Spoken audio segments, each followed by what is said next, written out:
My stepmom is bragging because I'm going to be disinherited after my father passed, but the joke's on her because my father, he found out exactly what she was up to before he passed away, and you guys should see the look on her face at the will reading. So I've got a stepmom. Now, I know what you guys are probably expecting as soon as you read that sentence, but that's not it. I mean, she was cruel to me, but that's not the only reason she's the villain in the story. She was also cruel to my father, who put time, effort, and money into making sure that she was happy and satisfied with everything that she had. My dad and I, we weren't super close, but we had a good relationship before the stepmom, Bailey, came into the picture. I was closer to my mom in every situation, and anytime I needed something or someone, I'd go to my mom. She was honestly my best friend when I was an angsty teenager and wanted nothing to do with my parents or my family. I was 12 when I went through that phase. I hated everyone and everything, and I just wanted to be alone during that time, which is why I feel like I left my mom alone in a lot of situations where I could have spent time with her. I didn't know my time with her was so limited, though. How could I have known? She was healthy. She was eating well. She was working out every day. There was nothing wrong with her, or so we thought. Until one day, suddenly my mom starts having these weird symptoms that none of us were sure about. Right in the middle of the grocery store. At first she was probably, something like anxiety or so, but it got worse and she starts throwing up. Her jaw was hurting really bad, so we took her to the hospital. That's when the doctor told us that the symptoms that she was experiencing were a heart attack symptom, not anxiety. The reason my mom thought that they were anxiety symptoms was because she used to suffer from anxiety, which affected her physical health as well. She'd have jaw pain, shoulder pain, all of which were physical signs of anxiety. So when she got them again, she thought it's just the same thing all over. I mean, I don't blame her, but I wish my dad and I would have taken those signs a bit more serious than we did. She died of a heart attack soon after we reached the hospital, and we were told that there was nothing that we could have done to make it better because we brought her in too late. I was devastated. So was my dad. I involved myself in school and extracurriculars so much that I did not have the time to think about grieving. I just kept distracting myself any time I would feel myself getting sad. That was my defense mechanism. My dad's defense mechanism was anger. He wouldn't scream or shout, but he's redirecting all the sadness and grief he was feeling into annoyance and irritability. And because I was the only one living in the house with him, he took it out on me. However, he was still a good father during that time. Things started changing when he met Bailey, my stepmom. They met during a business meeting or something. I'm not exactly sure. However, I know that they did not work in the same company as each other. At least that's what Dad told me when he first introduced her to me. He started it off really light. He had asked me how I felt without Mom being here all the time, if I missed having a female figure in the family, and if I would ever want one, things like that. I did not think much of it because I thought he was genuinely curious about me and how I was doing. Dealing with Mom's death, considering it's only been less than a year since she's passed away. But then one night when we were having dinner together, Dad suddenly threw this bomb at me. He told me that he was seeing someone and she was interested in him a lot, and how nice she was and stuff like that. He seemed so happy about the entire situation that I didn't think twice before agreeing to meet her. In my head, if she was nice enough to my dad, happy after he sulked the entire year just trying to get over Mom, then I would do anything I could to support him and show him that I would not let anything hinder his happiness, because that's what mattered to me the most. At first, Bailey was really nice. I mean, the first time she came over, she even brought me flowers and a cute shade of lipstick that I absolutely adored. It was so nice and satisfying to finally see the color come back to my dad's eyes and face just by being around this woman. She was also really sweet to me. She made sure I was included in the conversation, and she made sure I felt comfortable, and that I knew I could ask her anything. So obviously I thought she was perfect for my dad. How could she not be when she made my dad so happy? A week after that, my dad told me that they'd made it official and that they're dating each other now. I was happy for them and I started seeing more of her at the house as well. It was nice, it was fun, everything was going great. Then they decided to get engaged, and their engagement and their marriage felt so rushed and I could not even explain what was happening. I had no clue how to deal with it because it felt like one day they were engaged and the next day they were already planning their marriage. Again, I didn't really care that much because Dad was happy and everything was going fine. I was actually optimistic that life was going to get so much better now that we're going to have additional support systems in the family. Of course, my luck was crappy because not only did her attitude change towards me, but she managed to convince my dad that I wasn't worth all the attention either. I was 16 when they got married, and right now I'm almost 19, so it's been 3 years since I've had to endure her and her stupid ideologies and rules in my life. Dad's attitude started changing really fast. He would not give me attention, he would not care about what I was doing, he would not even talk to me some days.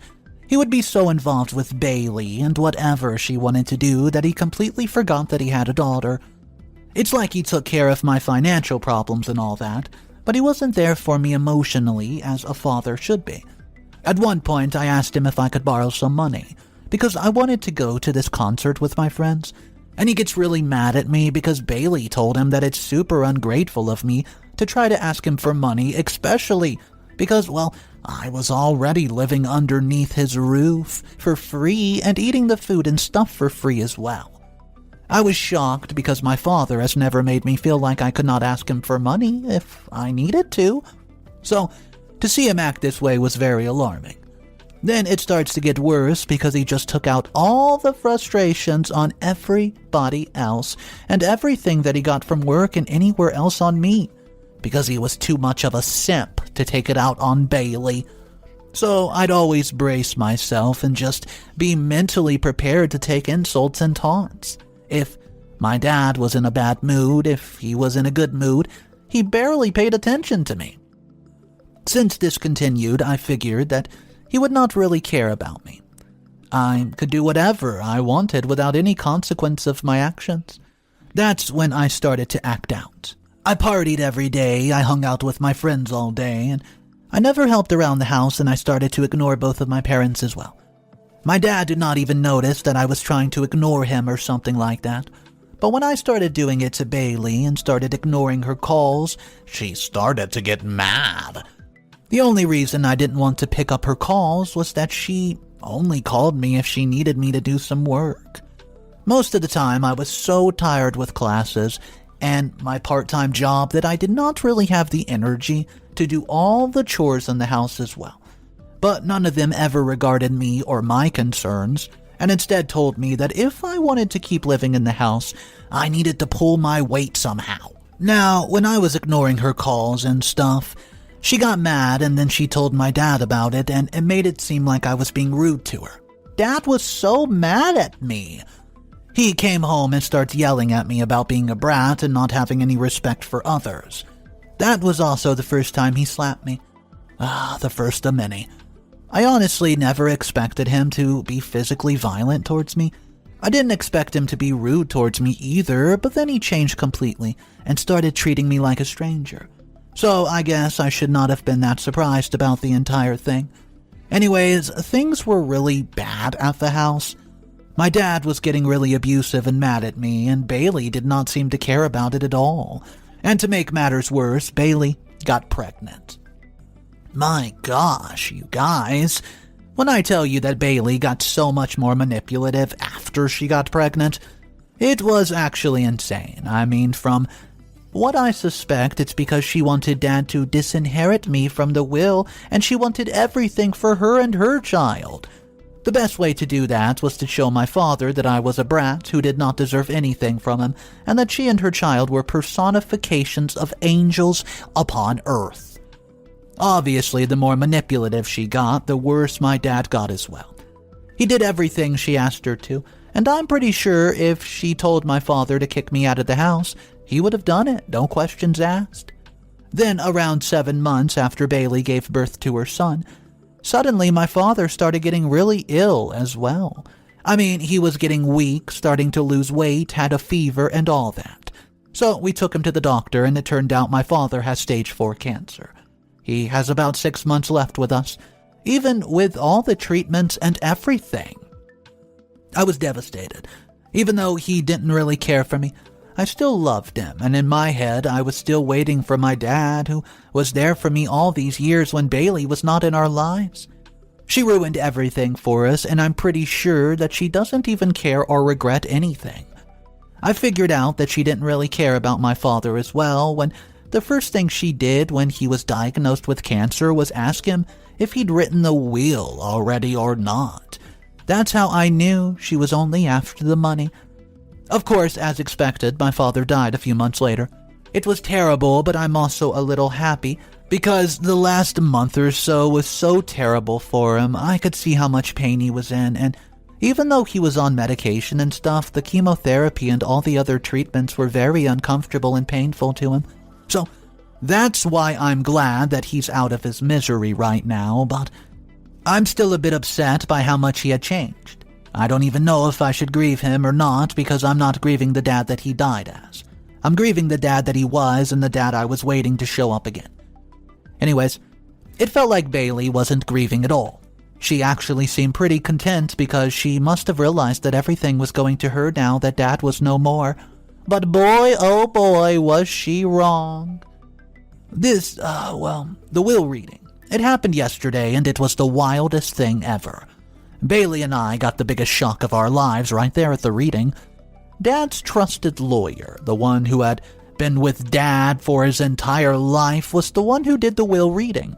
The entire time, Bailey was taunting me and telling me how she could not wait to kick me out of the house and let me rot, because she knew there was nothing that could be done for me now. She was very aggressive with her teasing and taunting as well, and it made me really, really angry. But I kept it in. A new father probably left her everything, even though before he died, I told Dad something that maybe made him realize that I was his daughter, and I was the one who truly cared about him. I can't go into the details about what I told him because it's super long, and I genuinely don't have time right now because everything went crazy during the will reading. As it turned out, Dad actually did listen to me. When Father's lawyer started reading the will, Bailey was acting almighty and smug about the entire situation, but you know what? Then the bomb dropped. Dad left everything to me, every single thing, and Bailey was shocked to the core, and honestly so was I. With how whipped my father was for Bailey, I would have expected him to leave something to her, but nope, nothing. Everything was in my name now, even the house. The only condition that I had was I had to give Bailey a week before I could kick her out of the home, just so she can get her things packed up and sort everything out. The rest, everything was in my hands, and I felt so powerful, it's actually insane. Watching that smug expression fall from Bailey's face was priceless. Not just that, Father's lawyer also gave us some letters and told us that Dad wished that we would read them in private and not in front of everybody. So we both did not discuss that part, but Bailey kept arguing with the lawyer that there must be something wrong because my dad could never do that to her ever, no matter how hard the lawyer tried to convince Bailey that the will was legit. She was not ready to believe it and starts throwing a tantrum. I honestly could not handle all of it, so I got up and left, but before I did, I made sure to let her know that she had only one more week before I was going to kick her out. The shock on my face, it made my whole day. Honestly, I'm still thinking about it. Update number 1. So, I guess it's finally time to tell you guys what exactly my father changed in the will and gave everything to me, even though he slapped me multiple times and just did not care for me at all. But before I get into that, I need to give you guys the backstory of what actually happened, and, it made me reveal this secret. When we got home, Bailey just burst into her room and slammed the door, did not even acknowledge me or anything. I'm glad she did not, because I don't have energy to be dealing with her, but yeah, whatever. So, we both read the letter that Dad left for us, and I cried while reading mine. Basically, in my letter, Dad told me he believed what I had told him and was so sorry for how he treated me because he finally realized just how bad his wife has been treating me and manipulating him as well. According to him, it was like he was blindfolded and he didn't see what was happening right in front of him. However, he also acknowledged that it wasn't my fault. It was his fault for falling trap to Bailey's tricks and not looking and listening to what I was trying to tell him. The letter was very heartfelt and I actually started crying. It felt like my dad, the dad I loved, was back and he died loving me and caring for me again just like he did all those years ago. Anyways, Bailey's letter wasn't that heartfelt. Hers wasn't even a letter, if I'm being honest with you. She came barging into my room at the crack of dawn the day after the will reading and shoved her letter into my face. The laugh I let out was so hilarious. I could see it on her face that she did not expect me to let out a laugh like this at all. But her letter was just so funny. I knew my dad still had that cheekiness left in him. Anyways, her letter said, "That's what you get for cheating. That's it." Which is also exactly what I had told my dad. Bailey shoved the letter in my face and demanded that I explain what this was about, so I explained it to her. I'm about to explain it to you guys too. You see, a few months before my father passed away, I figured that Bailey was cheating on my dad. How I figured that out this was one time I was at this restaurant, a couple blocks away from my house, and I saw Bailey sitting there with a man, holding his hand and looking madly in love with him. I was shocked, obviously, because she was married to my father, and yet here she was, holding hands with another man. I overheard them talking about Daniel, Bailey's son, whom I used to think was my half-sibling, and the more I heard these conversations, the more I realized that Daniel wasn't even my dad's son. She had him with the guy that she was sitting with, and they were discussing how to keep the guy involved in Daniel's life without letting my dad know. Bailey was reassuring the guy that my dad had only a few months left, and that when he passed away, he would leave everything to her, so she would kick me out and have him stay with her in the house. Thank goodness for my quick thinking, because I recorded the entire conversation. I knew Dad would not believe me through my words, because he was still being manipulated by Bailey. Also, I knew that this recording would not be enough, so I figure I would get some extra proof. I sent Dad's hair and Daniel's hair for a DNA test to see if they matched. I knew they would not, and I also knew that there was no way my father would have been able to argue against objective and scientific facts. I got the results a month before Dad passed away, and I made sure to show to him when Bailey wasn't home, and I told him everything that happened, and he would not believe me at first. But I could tell he was just trying to fool himself because he kept looking at the DNA test results and just shaking his head. When I left the room, I genuinely thought that my father would not do anything about it, and it would probably scream at me later for butting into his business. I was equally as shocked when I heard that he left everything to me. When Bailey heard the truth of how Dad found out, she gets mad at me and starts cursing me out, screaming at me and blaming me for ruining her and Daniel's life. She also told me that if Daniel struggles in life because of all this, it would be my fault because I ruined it for him. I told her that if she cared about giving her child so much, she would not have done this in the first place, and reminded her that she had just had 6 more days to figure everything out before I would kick her out. Her reactions were honestly so satisfying, and I'm still thinking about them. Update number 2. The lawyer came back and brought even more good news for me. Bad news for Bailey, though. Anyways, yesterday the lawyer called and told us to meet him again because he had something important to discuss. I'm pretty sure Bailey thought that there was a mistake previously, and that she was getting something because she kept smiling at me throughout the entire car ride. And honestly, I was starting to get a bit anxious about the entire situation. Well, because Bailey seemed so confident. However, her confidence shattered when we reached there. According to the lawyer, there was another house that I inherited through my dad. Apparently, it belonged to my mom's parents, but when she died, my dad got control over it, and now that he was gone, and the fact that he left everything to me, well, it belonged to me. The lawyer even said that there was no condition on it or anything, and I had full control over the house to do whatever I wanted with it. I was so excited because finally I was getting something that would connect me to my mother as well, but alas, just like always, Bailey shattered that peace and excitement in less than 5 seconds. She created a fuss about how it's unfair that I was given so much and that she was given nothing. Then she started blaming the lawyers and even kept saying how he was in the wrong and he was lying because I told him to.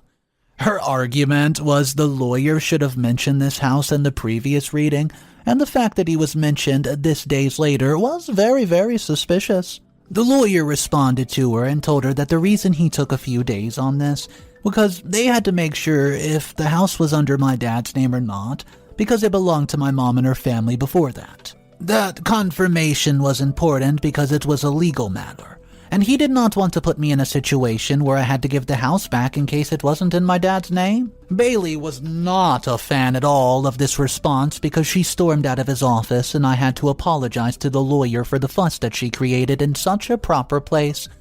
I was embarrassed, but I left as well.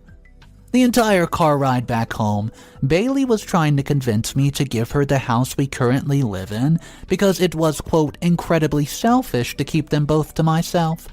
I tried ignoring her as best as I could, but she continued it even when we went home. And honestly, at that point, I had enough of her selfish, whiny behavior. The only reason she was in this mess in the first place was because she could not keep her hands to herself and just wanted to ruin everything. It's night now, and I think she's asleep. Thank the heavens, because I cannot deal with any more of her whines today, especially after already screaming at her once and telling her that I was not going to give her a single penny, so it's better if she used her energy to find a job or a place to live. Update number 3. 1 week is finally over. This was honestly one of the hardest weeks of my entire life because of Bailey, and I'm so overwhelmed with everything that I legit felt like I was going to go insane. Especially because if you guys have not figured it out yet, Bailey was definitely not going to leave the house without creating a ruckus. I should have expected it, honestly. Firstly, she spent the entire week trying to convince me to help her out because she had nowhere to go, and she did not want to stay with the guy that she had a baby with because he lived in a tiny apartment, and she did not think that she could fit in well there. At first, I gave in because I started feeling bad for her. She's pretty good at emotional blackmail, so she knows exactly which strings to pull to make someone agree with you. I almost agreed with her, but then I remembered how she'd tell my father that I needed more beatings to knock some sense into me. That's when I decided that I would not help her no matter how emotional she gets. Then she told me that she had a lawyer friend as well, and she could easily ask him for a favor and have me give in some of the goods that I inherited from Dad. She was basically threatening me and telling me that she was going to make me give it up somehow. But I knew it was all bullcrap because her hands were shaking when she said it, and that always happens when she's bluffing. Third, and the thing that made me the most mad, was that she stole from me, or, well, she tried to.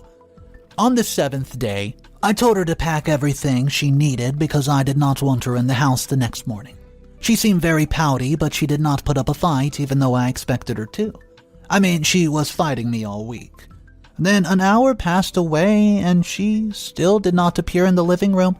I didn't think much of it because I thought she must have a lot to pack, so I let her be. But then I wanted water, and now, to go to the kitchen, you have to cross her room. When I went into the hallway that had her room in it, which led to the kitchen, I noticed her door open. She was stuffing all my gold jewelry and cash into her suitcase. I knew I had to get her caught red-handed because she would find a way to get out of the situation. That's why I quickly grabbed my phone and recorded her stuffing everything into the bag and looking frantic. Then I proceeded to call the police, and while waiting for them to arrive, I decided to confront her. At first, she was denying it, and I let her. I wanted to see the look on her face when I showed the video to the police. And boy, did it not disappoint. She was shell-shocked by the entire situation, and because the police had enough proof, they decided to arrest her. As they were dragging her out of the house, I made sure to let her know that she should never try any tricks with me because I come back and I come back stronger each time. Final updates. My mom went to jail for 4 to 6 months, and I'm not exactly sure. I wasn't keeping track because I just wanted her out of my house and out of my life as soon as possible. Once that was done and she was away, I had no interest in keeping up with what she's been doing. Who knows, maybe somebody bailed her out or something. I'm not sure how this works, and besides, I'm pretty sure she doesn't really have anyone to rely on because she messes up every relationship she's in.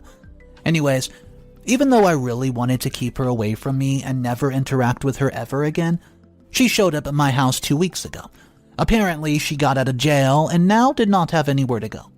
Daniel was also with the guy, but he wasn't taking Bailey in anymore because he did not trust her enough to know that she would not steal anything from him. She told me all of this when she came crying and begging on my doorstep, asking me to let her stay in the house or to give her some of the shares from the property and everything that I inherited so that she could, quote, make her life and live in peace. Why would I help her get peace when she made me spend 3 years of my life in chaos and made me stay on the edge of my seat because I never knew when one of them would get off on me? She didn't deserve my help at all, so I told her to get lost.